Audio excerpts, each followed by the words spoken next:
61A, lecture number 10. Announcements. Midterm 1 regrade requests are due next Wednesday. The deadline to pick a section is today. And homework 3 is posted. It's due next Thursday.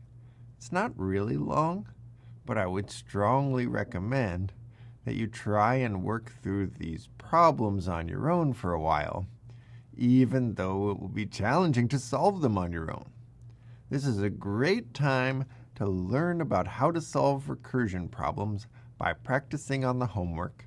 If you look up the answers on the internet to this one, you've missed out on an opportunity to become educated by learning how to solve these problems, which will make your life more difficult when it's time to take midterm 2. So use this opportunity to practice by trying to work on the problems. You're of course welcome to ask questions and get some guidance, but please treat this homework as your chance to learn how to solve recursion problems. Each homework problem is going to teach you something new about recursion, and if you solve them all, then you'll be in good shape. And it only has 3 questions, but each one might take a while.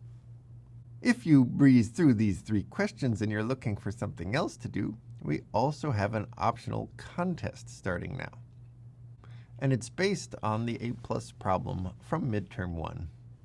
Your goal here is to write a function that's really short, but takes in another function f and calls it at least 1,000 times.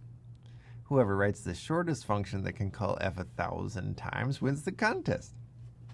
There's another part to the contest, which is to see how many times you can call f in just 100 characters. That's the second category. And you might find that you can call it way more than 1,000 times. You're welcome to enter the contest anonymously, or non-anonymously, or not at all.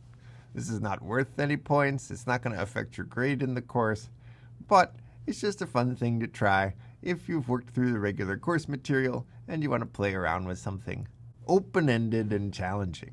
We don't even know what the best answer will be. We're looking forward to seeing what you come up with.